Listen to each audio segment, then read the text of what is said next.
today we're joined by Dione. Dione, would you like to introduce yourself? Hi, Kelly. Yes, I am a woman in the security field. My husband and I have been running the business for over 10 years. I've been in it with him, but he's been running it for over 20. So there's a lot of experience there. It started predominantly in close personal protection. So my scope of work was very corporate and I was dealing with VIPs from very early on. So it was quite interesting to come into that space. But thankfully, I was under the guidance of my husband, who was very, very well skilled. And his lightning quick assessment made me feel very safe in that space and to develop really well to the level I am today. So I've been in it for 12 years now. Yeah, so you must have met loads of famous people.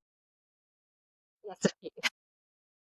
I don't know what it is, but anytime I get anyone who's quite high profile on me podcast, like I lose the ability to speak and form sentences and all sorts. It's bizarre how people respond to people just because they're well known. I don't even understand it myself, but there you go. Absolutely. No, I'm just following on from that, Kelly. It is a skill and it's something that I personally have to prepare myself for when I take on any kind of job like that, because you're in a risky situation through most of it and you're in constant risk assessment mode. And so you're the best way to do that is to remove the stars from your eyes, essentially. Yeah. So remove that filter, that celebrity filter or that status that that person holds, and really look at them as a human being and think about what's presented in front of them.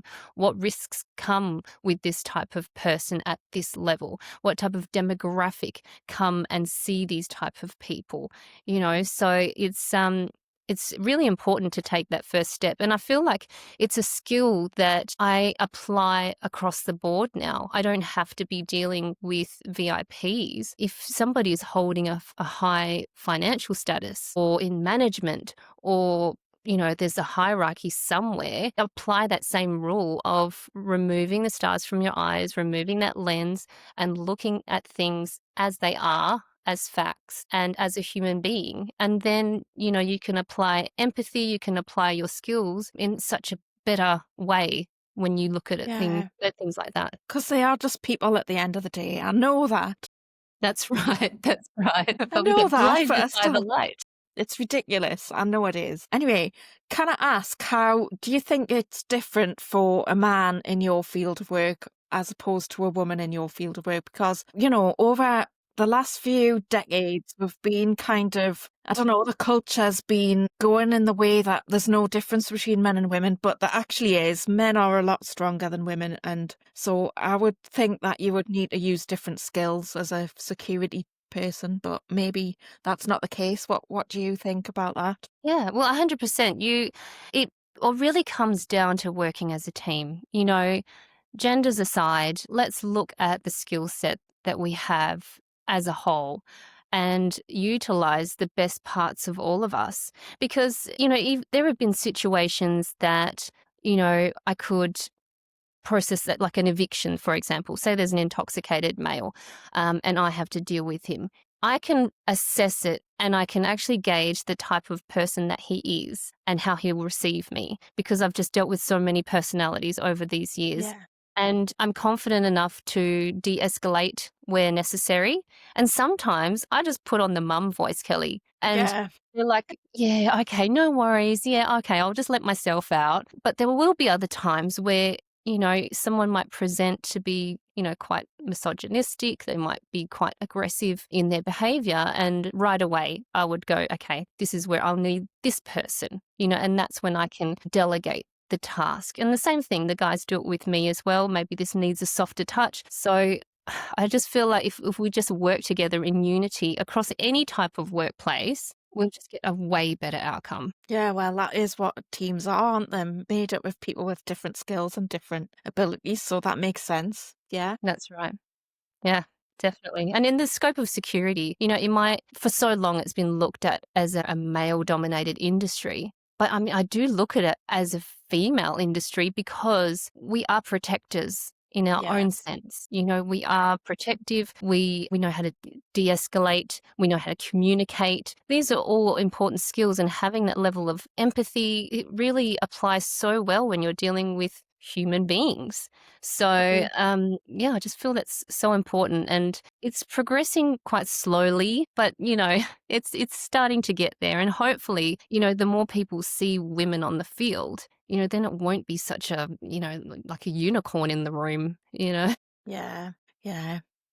I was going to say, yeah, it took me quite a while to realize what female power is. Like, I think I've only just really connected with it in the last 10 years when Mm, I realized that actually most people, like men, can be quite intimidated by women. mhm. And I think I knew it all along, but it's really kind of come to the fore in the last decade or so for me, realizing how you can sort of assert yourself as a woman. Yes. Yeah. And you can see from different situations across the globe and different articles that you read as well, that as soon as that power is presented, suddenly there's kind of this, you know, backing off or backing away or, you know, a resistance. You know, so it is very powerful. And I think, you know, there's a lot for us to learn and unlearn as Yeah. women, you know, as we Mm. grow up. Yeah. So are you able to share about who you've worked with, or is that top secret? There's a few people. I will mention former Prime Minister of Australia, the Honourable Julie Gillard. And the reason I mention her, it was a very sort of quick job, but I just got to witness her in her role, and as a woman as well, you know, just watching how she navigates herself. You know, she's so very on schedule. She knows her schedule. She knows everything about herself. It was almost like, does she really need us? You know, because she just presented to be such like a strong woman, and I'm really like I admire her so much even before that. So just to witness that was pretty good for me in that role. And more recently, we did a job at the Drake concert. So he's a Canadian rapper. And so we were initially, my husband and I we were put on to be just static guards. But when we got there, like so many security jobs, we kind of find out the logistics as we arrived. The scope of his concert, it was a mammoth event. He had a lot of moving around, and he used the entire catwalk that circled around the entire arena. He was walking through crowds. He was doing lots of stuff. And so they needed personal security alongside his internal security as well. And so my husband, with all of his vast experience where we are in Perth, he was selected to pick a team and take care of that role. And that included myself with all of my experience. And so at some point in his second concert, he had seen me and he pulled me out in front of his crowd and in the spotlight and put the camera on me and started to flirt, so to say. Asked me if I was married and asked me if I had a ring on, and I proudly said yes. And he said, "Oh, you do? Okay, never mind." And he walked off, which was quite funny at the time. It was very fast. It was like a 20-second interaction. Nothing, you know, nothing bad. It was fine. But then the next day, I just got all the messages, seeing all the videos that had gone viral on TikTok. And at first it was just a funny thing, you know, to share with family and friends. But then I started to sort of review the comments and see the feedback that it was getting. And suddenly these news articles were coming out. Drake was shut down. He was humiliated. He was this, and it was all these, there was such a negative light around it. And then there were even questions in comments, what was she doing there? Why wouldn't she just throw her ring away? You know, these kind of really very silly comments. And yeah, it just got me thinking. I thought, this, for me, I had to look at it from a security perspective. This is a client. And this is a man, and this is a general interaction between a man and a woman. I've held up my personal boundary, to which that I'm married and committed, and he actually respected that boundary. by walking away. And so I didn't understand why some of the comments were like, oh, she'll regret that. You know, she'll go home and she'll be thinking about Drake. But his reaction says, I'm cool with that. You Mhm. know, and I think more people need to accept that a no isn't a rejection, it's a redirection. You Yeah. know, so it doesn't have to be received in a negative light all the time. Just go, you know what? Yep, this isn't for me. Move on. You Yeah. know, but if you get stuck in that step of rejection, it just I feel like this is where it stops people with their own progress in life. You know, you get that no and suddenly your world crumbles or it's their fault, you know, and then you start blaming. Yeah. But just accept it. No is not a rejection, it's a redirection. So after the kind of dust settled, because it went quite viral, after the dust settled, was there anything that came after that? Was there any consequences? No, no consequences as such. It was all just quite strange the Yeah. way that it was said. And because I didn't have an online presence at the time, there were a lot of hashtags like someone find this woman, you know, and even the arena where it happened was also trying to seek out whether this was some kind of stunt Yeah. that was pulled. But, you know, that it actually just happened the way that it happened. It wasn't Mhm. staged or anything.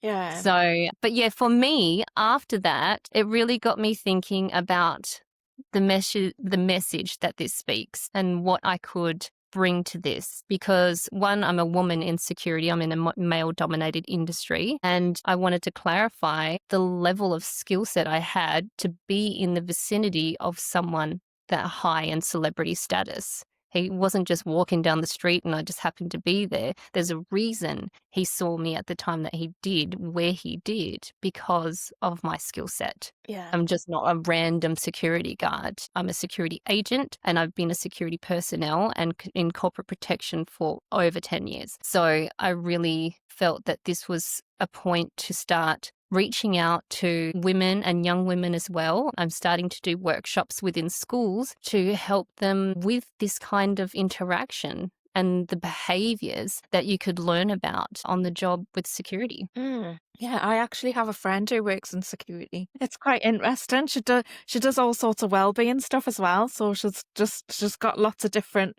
things that she does. Like Amazing. yeah. But yeah, it's really interesting what the stories that she comes out with as well. Although I don't see her that often, but yeah. There must be a growing demographic of women in security. Yeah, and I think it's growing because there's more need for it. You know, there are different events and functions and you know, situations that require women on the job. You know, there'll be home parties where they'll want one male and one female security guard.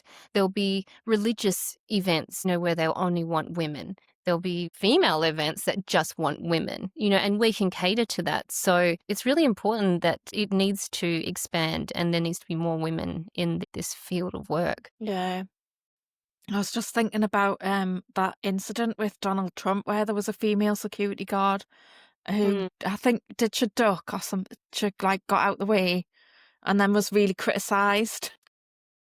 I can't I know. remember all the details, but And that's the thing, as soon as it goes public, you know, it gets completely dissected in so many different ways. But, you know, even with that viral video, people were asking why I was moving the way that I did, because what happened, I'm not sure if you got to see it, Kelly. I actually turn around. So I know the camera's right in front of me, so I can just stand there and, you know, do a whole pageant pose, you know, just because he says, look at the camera, but I chose not to. But my instincts were to look around and I did a full 360 in my normal security mode, assessing the risk. I was looking behind Drake. I was looking at all areas. I spotted all my guards to make sure they were looking at me.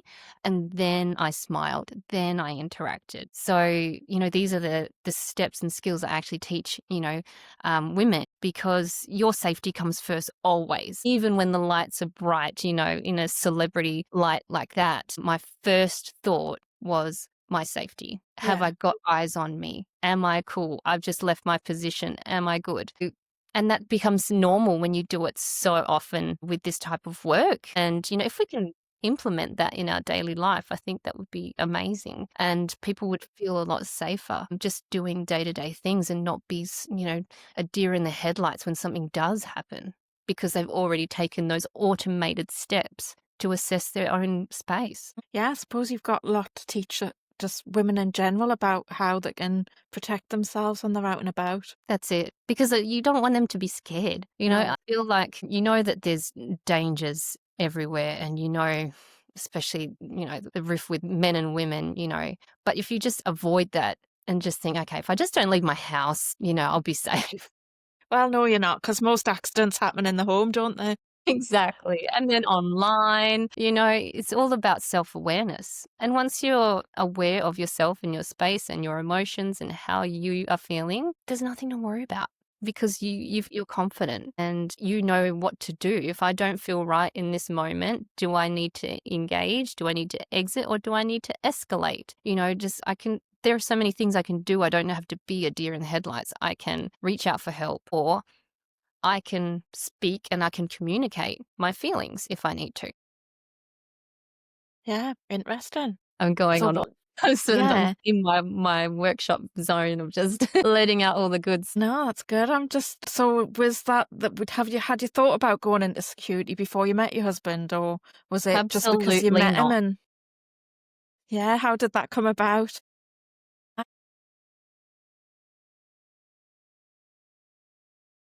I just wanted to take a moment to speak directly to the women listening who might be struggling in silence. So maybe you're living with the fallout of a husband or partner who's suddenly decided he's a woman, leaving you feeling confused, coerced, or even pressured into things you never consented to. Maybe you're a mother with a daughter or a son who now says they're trans, and you're carrying the heartbreak of that loss without anyone around you really understanding.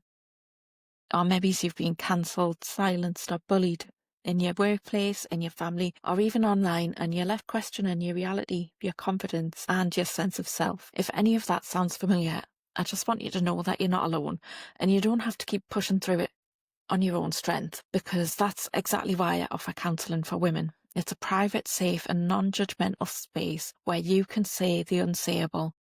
And I know how hard it can be to put words to feelings of betrayal, grief, or anger, especially when the world around you just wants you to be quiet. In our sessions, you'll be heard, believed, and supported without judgment. My work is grounded in person-centered counselling, but I also bring in other tools like inner child work, trauma-informed approaches, and relational models to help you uncover what's really going on beneath the surface.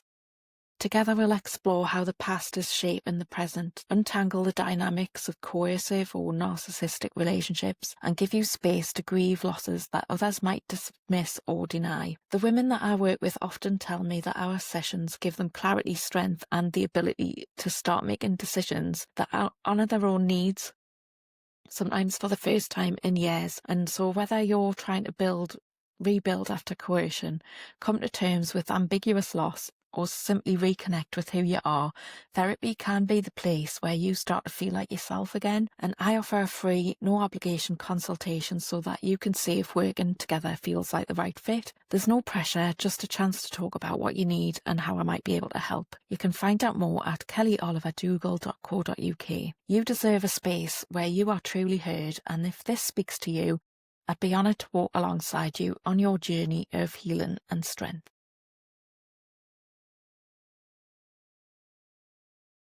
Well, and I was that person that had that same perspective, that the only person that can do security is, a big, strong guy. There's no way I would have thought of myself in that role, because I hadn't seen exactly where I would fit into it until my husband said, we need women in this space. And so I got my license, and every job that I did it with him, and he was teaching me on the job all the time. And he was also encouraging me to stand my ground. He never wanted me to just submit or to be obliging to a client or a patron or any member of the public. He was like, no, if you're uncomfortable, you get out of there. He was very, very straight on that. And I learned so much in that time through him. And I feel like those were the goods that I needed to learn from a man in a male-dominated space, because then from there, once I established that, I could find my own strengths and navigate my own way and how I deal with people. And so now I know that empathy is a superpower of mine. And so I use that very actively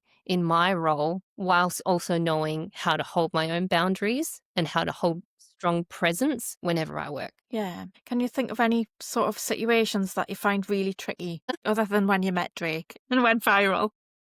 Yeah, that was just a surprise. Not so much tricky, it was just a surprise. Actually, I think the tricky one would be, it was still at the Drake concert, but this one wasn't the viral thing. So, as I mentioned, usually when we go into these type of jobs, we find out at the last minute the logistics, and sometimes the logistics are insane. And so he just had decided on his very first night in Australia that he would walk through the crowd. He would get off the stage and walk in the center of the mosh pit of his And very first did you concert in know it. that was going to happen, or did he just do it? We were told just before the concert started, and we tried to do what they call a dry run, so that we tried to do it on the floor. But I don't think anyone really anticipated how big that would be, because obviously you're amongst, hundreds of people all trying to reach him. So we did our best, and he got out of there. But that was tricky. If anything was going to be tricky, I would say that, simply because of the mass numbers that we were up against. And I think in any type of frontline work, it is going to be numbers, numbers that are kind of against you, against who, and that kind of thing. So that would be the main thing, but got out of there. And have you had any situations where it went wrong? No, touch wood. Thank goodness. I'd be pretty embarrassed if there was, because after all these years of risk assessment, you do have to preempt so much. Yeah. And that's why I said, when things happen at last minute, that's what makes it tricky. But a lot of the time, you just have to assess the risk on the go. And when you do that and you've had that experience, you can preempt behaviors, you can preempt situations pretty quickly. So thankfully, we've avoided some big things happening. So do you do your security thing? Are you still like hands-on, quite full-time, or do you do more of the management of the business now, with you being I a do business owner? still do some work on the field every now and then, really for fun, to be honest, because there are just times where I'd like to do a gig or an event, and I like to talk to people, and I like to test out my skills and make sure they're all still fresh and that kind of thing. But my time is mostly spent with workshops and talks now, and really trying to train and educate where I can, really trying to get out to schools and teaching them some really good skills that they can leave school with. Because when they Yeah. leave that high school space, I feel like that's the time that they're the most vulnerable. So what sort of skills do you teach them in terms of like self-defense or? Yeah, mainly risk assessment and trusting your gut and internalizing what's going on, because there's so much focus on mental health with young people. And I feel like that's such a significant part of their self-awareness. So if they can really think about, okay, what am I feeling at this stage? How is this affecting me? Okay, now what do I need to do? Because a lot of people can get stuck in that emotion and then just not move anywhere. But Yeah. we want to keep progressing, and we want to Yeah. keep taking that step forward instead of just being stuck. I think that's going to help with mental health anyway, because that's one of the techniques to bring yourself back into the present when you're feeling like really anxious. If you're about to have a panic attack, 9 times out of 10, you're not in danger. Like, your body's overreacting. So if you can bring yourself back into the present and like focus on what you can see and what you can hear and what you can smell, what you can touch, what you can taste, that can really help to like help your nervous system calm down. So yeah, no, yeah.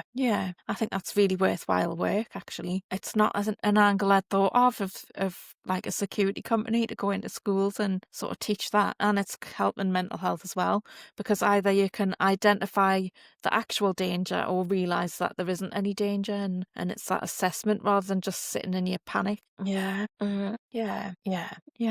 So there's a lot of the work that you do on the security side. Is that all in Australia, or do you get to travel a lot around as well? Yeah. Yeah, that's it's interesting. So it's more that you don't want to travel rather than there's no opportunity. Yeah, yeah. I was gonna say, because I guess if it's like events that you're working on, then you're gonna struggle with family life as well, and balancing that. Yeah. I work with my husband as well. It can be quite tense. As long as we don't actually work on the same thing at the same time, we're usually okay. Like if we've got a piece of work and we have to, if it's like going to the same event, it's fine. But like if we have to like work on something together, no, we'll just argue. But yeah, it sounds really good. It's really interesting to hear about your work being a woman and insecurity. It's a little bit unusual. And the fact that you went viral as well with Drake. It's an interesting experience. Yeah. Well, Dion, thank you so much for coming on my podcast. It's been lovely talking to you. Have you got anything that you'd like to promote just before we wrap up? Great. If you send me a link, I'll put it in the show notes for you. Then people can click on it and have a look. Yeah. Excellent. Well, thank you so much for sharing that with us. It's been really interesting.